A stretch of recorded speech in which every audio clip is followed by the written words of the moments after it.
মহিলা কার্ড খেলে সিম্প্যাথি নেবে, ওটাও কিন্তু আমরা হতে দেব না। অবশ্যই শুভশ্রী ম্যামকে যদি তার শারীরিক গঠন নিয়ে কোনো কটু কথা বলে থাকে, তার বিরুদ্ধে আইএসএফ, তার বিরুদ্ধে 2023 পঞ্চায়েত নির্বাচন যখন মহিলা আইএসএফ এর বিরোধী মহিলারা যখন কন্টেস্ট করছিল, কারো কেউ বিভক্ত করার চেষ্টা হয়েছে হাওড়া জেলাতে, উলঙ্গ করে দেওয়ার চেষ্টা করেছিল, শুধু বিরোধী দল থেকে কন্টেস্ট করেছে বলে। তখন রাজবাবু কোথায় ছিল? কথাই আছে না, নিজের বেলায় আঁটি আঁটি, পরের বেলায় কি বলে গো, আজকে জ্ঞান দিচ্ছে। অবশ্যই শুভশ্রী ম্যামকে যদি তার শারীরিক গঠন নিয়ে কোনো কটু কথা বলে থাকে, তার বিরুদ্ধে আইএসএফ, তার বিরুদ্ধে নওশাদ সিদ্দিকী। আমাদের আদর্শগত লড়াই। কারো শরীরের গঠন দেখিয়ে, কারো চুল বড়, কারো চুল ছোট, কারো চোখ একটা বড়, একটা চোখ খারাপ, উনি আমাদের লড়াই ছিল না, আছে না, আগামী দিনে থাকবে। আমাদের লড়াইটা হচ্ছে আদর্শের লড়াই। কি কি কমিটমেন্ট করেছো, কি কি তুমি দিতে পারোনি, এই লড়াই আমাদের। কিন্তু সেই শুধু ওই মহিলা কার্ড খেলে সিম্প্যাথি নেবে, ওটাও কিন্তু আমরা হতে দেব না। আমরা আমাদের সমাজে নারী পুরুষকে আলাদাভাবে দেখি না, সমান অধিকার হিসাবে আমরা প্রতিষ্ঠিত করতে চাই। দেখ বন্ধুগণ, এই তিলোত্তমাকে কেন খুন করেছিল আপনারা জানেন? আমি আপনাদের একটা জিনিস ক্লিয়ার করে যাই। তিলোত্তমাকে আগে খুন করেছিল, পরে ধর্ষণ করানো হয়েছিল। এটা মাথায় থাকবে তো? কি বললাম? আগে খুন হয়েছে, তারপরে ধর্ষণ করানো হয়েছে। কারণ স্বাভাবিক, যদি কোনো একটা লাশ কদিন আগেই তো হয়েছিল, দেগঙ্গাতে একটি ছেলেকে খুন করেছিল না, পারিবারিক একটু অশান্তি, সব এইসবটা নিয়ে খুন হওয়ার সাথে সাথে আমরা কি বলি বলুন তো, কি কারণে খুন হয়েছে, তাই না? ইনভেস্টিগেশন অফিসারও আগে ওটা খুঁজে বার করে কারণটা কি, কি কারণে খুন করলো। তো তিলোত্তমাকে খুন করে ধর্ষণ এই জন্যই করানো হয়েছিল, ওই কারণটা শুধুমাত্র এটাই দেখানোর জন্য, আপনার আমার চোখে পর্দা ফেলে দেওয়ার জন্য, যে মেয়েটিকে ধর্ষণ করেছে মেয়েটি বলে দেবে ওই জন্য মেরে দিয়েছে, এইটা যাতে এস্টাবলিশ করার জন্য। কিন্তু অ্যাকচুয়ালি এই ঘটনা নয়। আপনাদের জানতে হবে তিলোত্তমা কেন খুন হতে হলো। তিলোত্তমাকে খুন হতে হয়েছে এই দেগঙ্গার মহিলাদের জন্য, তিলোত্তমাকে খুন হতে হয়েছে ভাঙড়ের মহিলাদের জন্য, তিলোত্তমাকে খুন হতে হয়েছে আর্জি করে যে সমস্ত মহিলারা ট্রিটমেন্ট করতে যেত তাদের জন্য, তিলোত্তমাকে খুন হতে হয়েছে আপনার আমার জন্য, তিলোত্তমাকে খুন হতে হয়েছে ফেক ওষুধ দিচ্ছিল তার প্রতিবাদ করার জন্য, তিলোত্তমাকে খুন হতে হয়েছে যে ওই হসপিটালে আর্জি করে যে সমস্ত মহিলা, মৃত মহিলা থাকতো তাদের সাথে নোংরামি করত ওই সন্দীপ ঘোষ এন্ড কোম্পানি, নোংরামি করে ভিডিও তৈরি করে বিদেশের মার্কেটে বিক্রি করত। তাই আপনার বাড়ির মহিলাকে দিয়ে যারা নোংরামি করত, সেই জন্য আমাদের তিলোত্তমা প্রতিবাদ করেছিল। ওরা জানতে পেরে যায় যে তিলোত্তমা যখন জানতে পেরে গিয়েছে এটা যদি পাবলিক ডোমেইনে চলে যায় ওদের উপরে বিপদ নেমে আসবে, সেই জন্যই তিলোত্তমাকে খুন করলো। তিলোত্তমাকে কেন খুন করেছে? ঠিক আমাকে যে কারণে জেল খাটিয়েছে মমতা ব্যানার্জি, ঠিক একই ভাবে তিলোত্তমাকে খুন একই কারণে হয়েছে। আমিও আপনার জন্য চিৎকার করতে গিয়ে জেল খেটেছি, আর তিলোত্তমা আপনার জন্য চিৎকার করতে গিয়ে মারা গিয়েছে। তাই ওকে আমরা ভুলে গেলে হবে? আমরা ভুলে যাব নাকি? ওকে বিচার চাই, বিচার আমরা যতক্ষণ না পাচ্ছি লড়াই করে যাব। কিন্তু আমাকে একটা স্লোগান শুনলে শুভেন্দু বাবুর মুখে খুব হাসি লাগছে। কি স্লোগান বলছে? হিন্দু হিন্দু ভাই ভাই। আমার খুব হাসি লাগছে, কেন বলুন তো? দেখুন মাস্টার সাহেব বলেছেন, আমিও বলছি, পশ্চিম বাংলায় তিলোত্তমাকে নিয়ে সব থেকে বড় প্রতিবাদ র্যালি যেটা হয়েছে সেটা ভাঙড়ে হয়েছে। ওর থেকে বড় পশ্চিম বাংলায় কেউ করে দেখাতে পারেনি। ওই প্রতিবাদ র্যালিতে 90% মুসলমান সমাজের মানুষ ছিল। তিলোত্তমাকে নিয়ে সব থেকে বেশি চর্চা যদি কেউ করে থাকে সেটা হচ্ছে আইএসএফ করেছে, আইএসএফ এর চেয়ারম্যান নওশাদ সিদ্দিকী করেছে। নওশাদ সিদ্দিকী ধর্মীয় পরিচয় কি ভাই? নিশ্চিতভাবে মুসলমান ধর্মের আমি অনুসারী। আমি জোর গলাই বলি, এখানে কোনো ব্যাপার নয়। আর এটা আমি জানি না সেকুলার হতে গেলে নাকি গেরুয়া বসন পরা যাবে না, সেকুলার হতে গেলে নাকি টুপি পরা যাবে না, দাঁড়িয়ে রাখলে নাকি সেকুলার হওয়া যায় না। তা থেকে কোন সংজ্ঞা পড়েছে আমি ভাই জানি না। যাক, আমার বলার বক্তব্য, হিন্দু হিন্দু ভাই ভাই স্লোগান শুভেন্দু অধিকারী তুলেছিল তো। তিলোত্তমা ধর্মীয় পরিচয়টা কি? নিশ্চিতভাবে মুসলমান নয়, কিন্তু আমি এটা ঘুরিয়ে উদাহরণ দেওয়ার কারণ হচ্ছে তিলোত্তমা ধর্মীয় পরিচয় দেখে আমরা প্রতিবাদ করিনি। তিলোত্তমা কোন জাতের তার দেখে প্রতিবাদ করিনি। তিলোত্তমার সাথে অন্যায় হয়েছে, তিলোত্তমা আমাদের জন্য কথা বলছিল, আমাদের পরিবারের মহিলাদের ইজ্জত আবরু নিয়ে যারা ছিনিমিনি খেলছিল তাদের বিরুদ্ধে কথা বলেছিল বলে তাকে খুন করেছে। তাই তিলোত্তমা আমাদের কথা বলার জন্য খুন হতে হয়েছে। তিলোত্তমাকে ন্যায় দিতে হবে, তার পরিবারকে ন্যায় দিতে হবে। সেই জন্য সবথেকে বেশি প্রতিবাদ প্রতিরোধ এবং আজকের দিন পর্যন্ত আইএসএফই করে যাচ্ছে, নওশাদ সিদ্দিকীরা করে যাচ্ছে, শামসুল স্যারেরা করে যাচ্ছে। এখানে আমরা একবার ধর্ম দেখেছি। কিন্তু আমার প্রশ্ন এখানে শুভেন্দু বাবুর কাছে, কেন শুভেন্দু বাবুর কথাটা শুনে আমাকে হাসি লাগছিল? সেন্ট্রাল সিবিআই এই মামলাটা দায়িত্ব নিয়েছিল তো ইনভেস্টিগেশনের, আপনাদের মনে আছে? কিন্তু নিটফল কি? আমি জিরো থেকে বেশি কিছু পাচ্ছি না। আমি এখনো বলছি, যদি সঠিকভাবে তদন্ত হয় তৃণমূলের ঘরের দামাল ছেলে অনেক ধরা পড়বে ওই মার্ডার কেসে যুক্ত। তাই আমি প্রমাণ দিচ্ছি। শুভেন্দু বাবু হিন্দু হিন্দু ভাই ভাই স্লোগান তুলছে, আমি শুভেন্দু বাবুর কাছে বার্তা দিতে চাই, তিলোত্তমার ধর্মীয় পরিচয় কিন্তু হিন্দু, সে এখনো বিচার পেল না কেন? তিলোত্তমার বাবা হিন্দু, তিলোত্তমার মাও হিন্দু, আপনি হিন্দু হিন্দু ভাই ভাই স্লোগান তুলছেন, তাহলে তিলোত্তমার বাবা তো আপনার হিন্দু ভাই হয়, এখনো পর্যন্ত সে বিচার পেল না কেন? কেন বিচার পেল না? আপনাকে আগে জবাব দিতে হবে। কারণ হচ্ছে আমরা কি দেখলাম, এই মামলাটা টেক ওভার করেছিল কারা? সিবিআই। সিবিআই চার্জশিট কোথায় জমা দিল? শিয়ালদা কোর্টে জমা দিয়েছে। সেই চার্জশিটের একটা বড় ভয়ঙ্কর খেলা আপনারা দেখবেন, কিভাবে যে তৃণমূল বিজেপিকে বাঁচাই সময়, আবার বিজেপি কিভাবে তৃণমূলকে বাঁচাই সময়ে সময়ে। আমি একটা উদাহরণ দিলে বুঝতে পারবেন। আমরা দেখলাম চার্জশিটে উল্লেখ আছে, যেই দিন তিলোত্তমাকে যেখানে মার্ডার করে ধর্ষণ করলো, ওই করিডোরে প্রায় 54 থেকে 55 জন যাতায়াত করেছে। তাহলে ওই 54 থেকে 55 জন যাতায়াত যারা করেছে তাদেরকে ডেকে জিজ্ঞাসাবাদ করলে তো অনেক সত্য উদ্ঘাটন হতো ভাই, হতো না? এই তোমরা ওখানে কি করতে গিয়েছিলে? ইভেন শুধু তাই নয়, পুলিশের এক কর্তা একজনকে দেখিয়ে বলেছিল উনি ফিঙ্গারপ্রিন্ট এক্সপার্ট, কিন্তু পরে জানলাম ও ফিঙ্গারপ্রিন্ট এক্সপার্ট নয়, ও পুলিশেরই লোক নয়। ওই রাতে ওখানে ক্যামেরাতে ওর ছবি আসলো। তাহলে এখান থেকে একটা জিনিস বোঝা যাচ্ছে, কিছু আড়াল করা হচ্ছে। যখন এই বিষয়টা নিয়ে সিবিআই কে প্রশ্ন করা হয়েছিল যে ওই 54-55 জনগুলো কারা, তখন সিবিআই বলছে ওদেরকে নাকি সিবিআই চিনতে পারেনি। হতে পারে দিল্লি থেকে সিবিআই এসছে, অমিত শাহজি পাঠিয়েছেন, বেছে গুছে পাঠিয়েছেন হরিয়ানার লোককে, জম্মুর লোককে, উত্তরপ্রদেশের লোককে, যাতে আমাদের বাংলার লোককে চিনতে পারেনি। হতে পারে, কিন্তু চিনার তো অন্য রাস্তা আছে ভাই, নাই? চিনার রাস্তা নাই? তাহলে ওই 54-55 জন মানুষের ছবিগুলো পাবলিক ডোমেইনে দিয়ে দিতে পারতো তো, পাবলিক ডোমেইনে দিয়ে দিতে পারতো, মিডিয়ার মাধ্যমে ছড়িয়ে দিতে পারতো, দিয়ে একটাই বার্তা সিবিআই আপিল করত বাংলার মানুষের কাছে, এই 54-55 জনকে আমরা খুঁজে পাচ্ছি না, আমরা চিনতে পাচ্ছি না।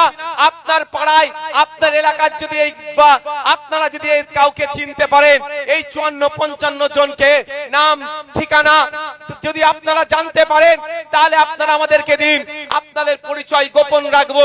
তারপরে সিবিআই তাদের কন্ট্যাক্ট নাম্বার, ইমেল আইডি যদি পাবলিক ডোমেইনে ছেড়ে দিত, তাহলে যদি ওই 54-55 জনের মধ্যে আমলিয়ার কোন একটি বুথের কোন একটা ছেলে যদি ওই রাত্রে ওখানে যেয়ে থাকে, আমরা সকলেই এখন সোশ্যাল মিডিয়াতে এখন প্রচুর অ্যাক্টিভ, আমরা মানে প্রতি 1 ঘন্টা ছাড়া আমরা একবার করে মোবাইল খুলে দেখি, এটা একটা তথ্য বলছে, সমীক্ষা বলছে। তাহলে নিশ্চিতভাবে আমরা প্রত্যেকেই তিলোত্তমার জন্য গলা ফাটিয়েছিলাম, প্রত্যেকেই রাস্তায় নেমেছিলাম, যে আন্দোলন সংগঠিত করেছিলাম। আর একটু কাজ আমরা করতাম, আমরা ছবিগুলো নিতাম আর মিলানোর চেষ্টা করতাম, এই রকম ছবি আমার বুথে কেউ আছে নাকি, আমার এলাকায় কেউ আছে নাকি। যদি আমরা খুঁজে পেতাম, সাথে সাথে সিবিআই কে ইনফর্ম করতাম, সিবিআই তাকে জিজ্ঞাসাবাদের জন্য ডেকে নিয়ে যেত। সে যদি ওর কালপিট হতো, তাহলে তাকে ধরতো, তাকে শাস্তির ব্যবস্থা করতো। সহজ হতো না ভাই? কিন্তু করেছে কেন এড়িয়ে গেল? দিদি বলে দিয়েছে দাদাকে, তোমাকে আমি ওয়াকফ উপহার দিয়ে দেবো। দিদি দাদাকে বলে দিয়েছে, মুসলমানদেরকে ওবিসিতে আমি শেষ করে দেবো। দিদি দাদাকে বলে দিয়েছে আরএসএস কে, যে মুসলমানদের যত রকম ধরনের ক্ষতি করা যায় আমি ক্ষতি করে দেবো। তুমি আমার 54-55টা সোনার টুকরোকে কিছু যেন অসুবিধে করো না। ওই জন্য করেন। শুধু তাই নয়, আচ্ছা তিলোত্তমা কি একা ডিউটি করছিল? এরকম হয়? আপনারা আরজি করে গিয়েছেন, হ্যাঁ একা ডিউটি করছিল? তাহলে ওনার সাথে যারা ডিউটি করছিল, আমি বলছি না তারা দোষী ভাই, কিন্তু তাদেরকে তো জিজ্ঞাসাবাদ করা যেতে পারতো। কটা ডাক্তারকে জিজ্ঞাসা করেছে, কটা নার্সকে জিজ্ঞাসা করেছে। শুধু তাই নয়, আমি কথা অনেক আগে বলেছি, আজকেও বলছি, যে সিসিটিভিটা অপারেটিং করে তাও বলে দিচ্ছি, সিসিটিভিটার মধ্যখানে বন্ধ করা হয়েছিল। কি বললাম? যে সিসিটিভিটা অপারেটিং করে তাকে জিজ্ঞাসাবাদ করলে, হ্যাঁ তোমাকে এসে কে বন্ধ করতে বলেছিল? কি বলছি বুঝতে পেরেছেন? মাথায় ঢুকছে কি বলছি? তাহলে দুধকে দুধ পানিকে পানি হয়ে যেত, কিন্তু করলো না কেন সিবিআই? সিবিআই তো অমিত শাহর হাতে। অমিত শাহ মানে এখন কেন্দ্রের বিজেপির নেতা, কেন্দ্রের মিনিস্টার। তাহলে বিজেপি তৃণমূলকে তো এই সুযোগ ছিল ঠান্ডা করে দেওয়ার। 54টা তৃণমূলের নেতার ছেলে নেতা কেতা তো জেলে থাকতো, কিন্তু করলো না কেন? এরা একে অপরের পরিপূরক। যখন এ গাড্ডায় পড়ে ওকে সাপোর্ট দেয়, ও যখন গাড্ডায় পড়ে একে সাপোর্ট দেয়। কদিন আগে ভুলে যাচ্ছি, মহাকুম্ভ হয়েছিল উত্তরপ্রদেশে। হিন্দু সমাজের ধর্মীয় বিশ্বাস প্রতি 130 বছর না 140 বছর ছাড়া ছাড়া মহাকুম্ভ হয়। ওখানে গিয়ে স্নান করলে তার পাপ মুক্ত হয়। হিন্দু ধর্মের ধর্মীয় বিশ্বাস। আমার আপনার রাইট নেই এটাকে নিয়ে খিল্লি করার। আপনি না ওটাকে মানতে পারেন। আমি মসজিদে যাই, রাকেশ যাই মন্দিরে, রাকেশ মসজিদটাকে ঘৃণা করতে পারবে না, আমি সোমদ্বীপের মন্দিরটাকে ঘৃণা করতে পারবো না। আলাদা। আর্টিকেল 26, আর্টিকেল 26-এ বলা আছে প্রত্যেকটা ভারতীয় রাইট আছে কে কোন ধর্মকে চুজ করবে। রাকেশ করেছে হিন্দু, আমি করেছি মুসলমান, কেউ করেছে খ্রিস্টান, কেউ করেছে ঈসাই, আবার কেউ ধর্মই মানে না। আর্টিকেল 26 কে মান্যতা দিয়ে। কিন্তু আমার প্রশ্ন এটাই, কি বলছিলাম গুলিয়ে ফেললাম তো। মহাকুম্ভ তো মহাকুম্ভ 140 বছর সম্ভবত ছাড়া ছাড়া হয়। এবারে যোগী আদিত্যনাথ প্রায় 3000 কোটি টাকা, আর ভারত সরকার মনে হয় 1200 কোটি টাকা, প্রায় 5000 কোটি টাকার প্রজেক্ট ছিল। কিন্তু মহাকুম্ভে ঠিকঠাক ভাবে অ্যারেঞ্জ করতে না পারার ফলে আমার ভারতবর্ষের সহজ সাদাসিধে ধর্মপ্রাণ অনেক হিন্দু ভাই ক্ষতিগ্রস্ত হয়েছিল। তো বিরাট চর্চা হয়েছিল, ইভেন পার্লামেন্ট এটা নিয়ে আলোচনা করার জন্য শোরগোল তুলেছিল। মোদিজি ভয়ে আলোচনাই করতে দেয়নি। ঠিক সেই সময় কি দেখলাম, একটু আগেই বললাম, তৃণমূল গাড্ডায় পড়লে বিজেপি বাঁচায়, আর বিজেপি গাড্ডায় পড়লে তৃণমূল বাঁচায়। সেই সময় দেখলাম পশ্চিম বাংলার তৃণমূলের একজন এমপি চলে গেলেন কোথায়? মহাকুম্ভে। আপনার ওটা কোন জায়গা? উত্তরপ্রদেশে। তিনি গঙ্গা স্নান করার পরে তিনি মিডিয়ার সামনে বললেন, এর থেকে ভালো আর অ্যারেঞ্জমেন্ট হয় না। মানে কি হলো? কি হলো? ক্লিন চিট দিয়ে দেওয়া হলো না যোগী আদিত্যনাথকে।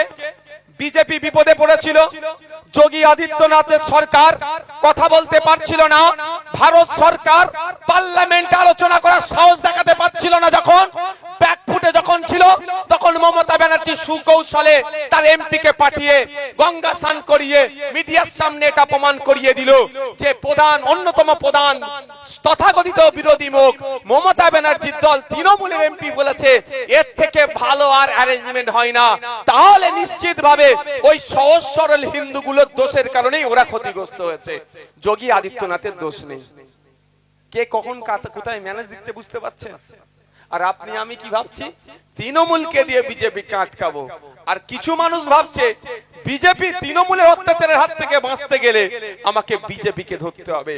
আমি আপনাদের বলি, আপনি একে দিয়ে আটকানো মানে ওই আশা, আর ওকে আটকানো মানে এই আশা।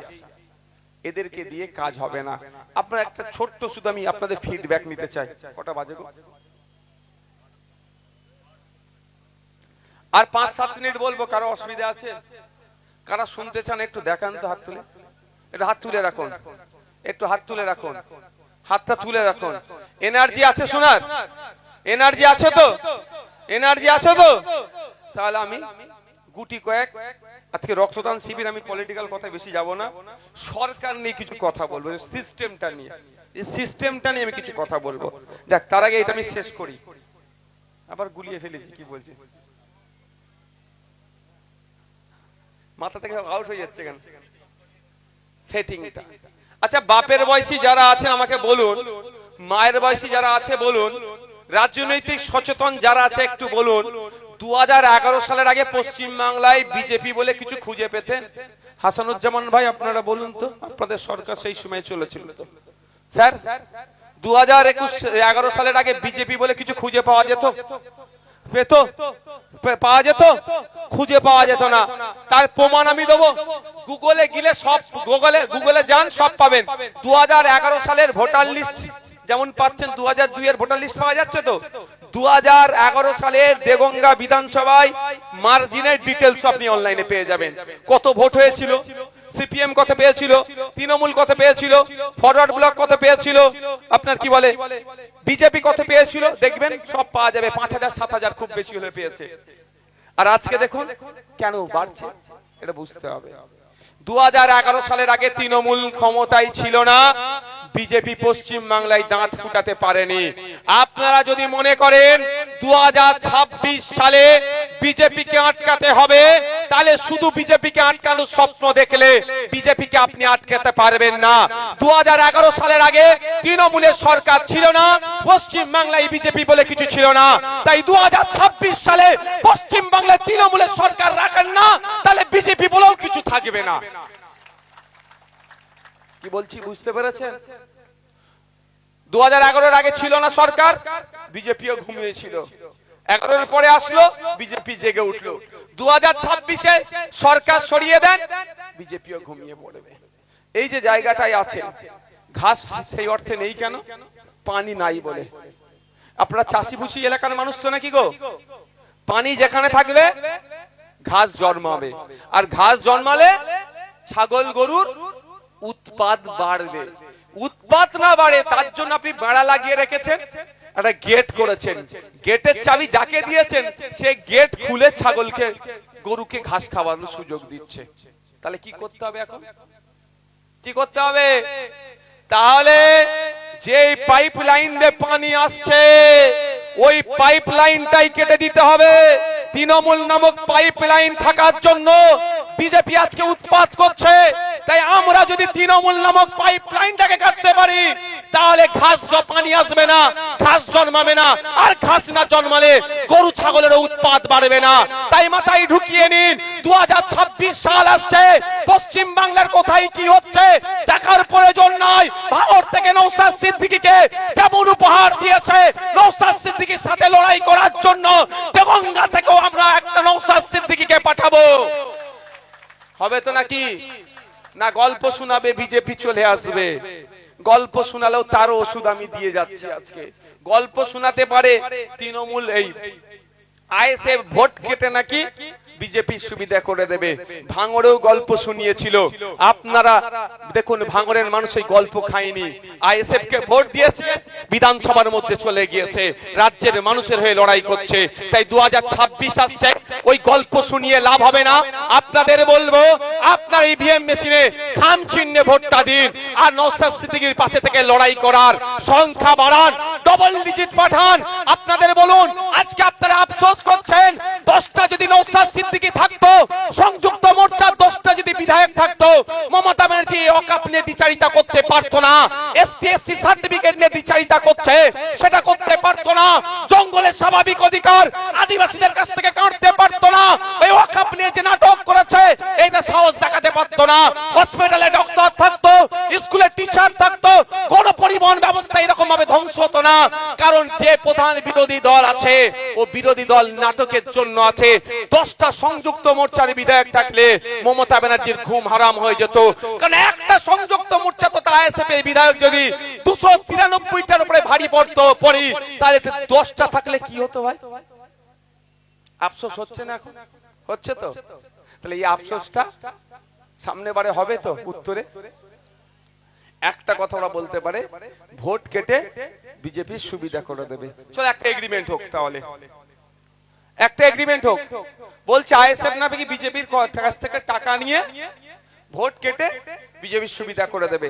আচ্ছা টাকা আমি তর্কের খাতিরে বলছি, ওরা আমি তো মামলা ঠুকে দিয়েছি জানেন তো, বড় নেতা জীবনে কোর্টের ধারে আসে নেই, ওই ডেট দেওয়া হয়েছে ডিসেম্বরের 29 তারিখে, কোর্ট ডেট দিয়েছে, বেটা যদি না হাজির হয় কোর্টের মাধ্যমে আইনের মাধ্যমে বেঁধে তুলে নিয়ে আসবো আমরা। ঠিক আছে, 30 কোটি টাকা নাকি আমরা নিয়েছিলাম এ কথা বলেছে। আমি ভাই ওই খিস্তির বদলে খিস্তির জবাব আমি দিতে পারি না, চোখের বদলে চোখ নিতে হবে, ওই রাজনীতি আমি করি না, তাহলে পৃথিবীতে তো সবাই অন্ধ হয়ে যাবে। আমাকে বলেছে টাকা নিয়েছে, আমি কোর্টকে বলেছি কিভাবে নিয়েছে একটু প্রমাণ করে দিতে বলুন, কাজ শেষ। আমি যদি টাকা নিয়ে থাকি তো প্রমাণ করে দিই। এবার আপনাদেরকে বলে যাই, আমাদের বিরুদ্ধে তৃণমূল কিচ্ছু বলার নেই জায়গা, কোনো কিছু বলার জায়গা নাই, শুধু মিথ্যাচার ছাড়া। সেই মিথ্যাচারটা কি? বিজেপির কাছ থেকে টাকা নিয়েছে, বিজেপির সুবিধা করে দেবে। আচ্ছা তাদের কথা আমি ধরছি সত্য, তর্কের খাতিরে টাকা নিয়েছে, আপনারা কি দেখেছেন? দেখেননি, তাহলে আপনারা দেখেননি, তারা জানতে পেরে গেল। আমি টাকা নিলাম না, তারা জানতে পেরে গেল, তাদের সাথে বিজেপির কত ভালো সম্পর্ক। তার মানে আমি টাকা নিলাম না, তারা জানতে পেরে গেল, চলো তার সাথে নিশ্চিতভাবে খুব ভালো সম্পর্ক। এই আমলিয়াটা কোন বাজার? চাঁদপুরে। আমলিয়া চাঁদপুরে এসে আমি এখানে একটা কথা দিয়ে যাচ্ছি, আমি প্রকাশ্য বলছি, আমার দলের ওয়ার্কিং প্রেসিডেন্ট, রাজ্য কমিটির নেতৃত্ব, এখানকার বিভিন্ন নেতৃত্বরা আছে, এখানে আমি একটা প্রকাশ্য কথা দিয়ে যাচ্ছি, তাদেরকে বলুন টাকার অ্যারেঞ্জমেন্ট করতে, গোপনে টাকা নেবো না, প্রকাশ্যে নওশাদ সিদ্দিকী টাকা নেবে। ভয় লাগছে নাকি? ভয় লাগছে নাকি? তবে হ্যাঁ একটা শর্ত দেবেন। শর্তটা কি? 100 টাকার অ্যারেঞ্জ করতে পারলে 10% 10 টাকা আমি নেবো, 90 টাকা তাকে দিয়ে দেবো যে অ্যারেঞ্জ করবে। অসুবিধা আছে? পার্টি চালাবো রে ভাই। বলছে বিজেপি নাকি কোটি হাজার হাজার কোটি টাকা দিচ্ছে, যদি 100 কোটি টাকাই দেয় 90 কোটি টাকা তাকে ফেরত দিয়ে দেবো, 10 কোটি টাকা আমরা পার্টি চালাতে রাখবো। কারো অবজেকশন আছে ভাই?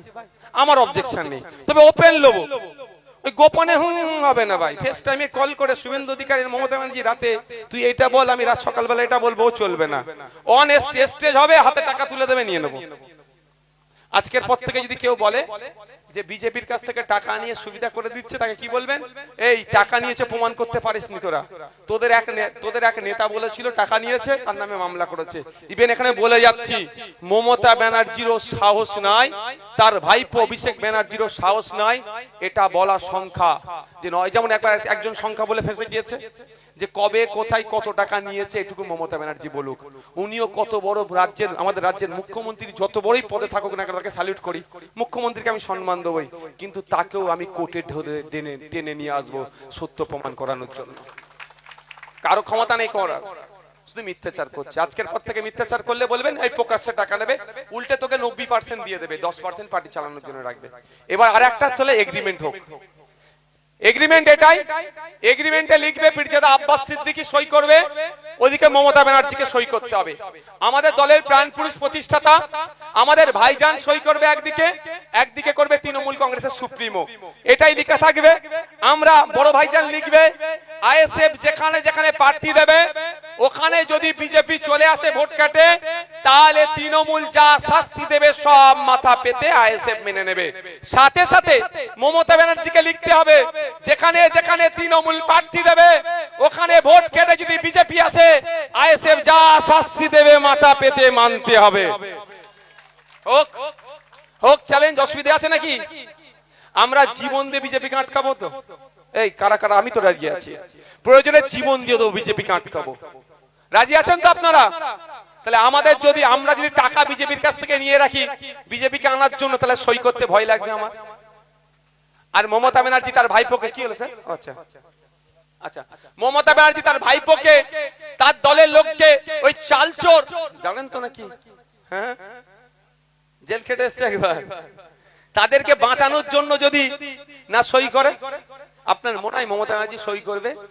আমি তো এখানে এসে চ্যালেঞ্জ করে গেলাম, এগ্রিমেন্ট হোক, একদিকে পীরজাদা আব্বাস সিদ্দিকী সই করবে, অপরদিকে মমতা ব্যানার্জিকে সই করতে হবে।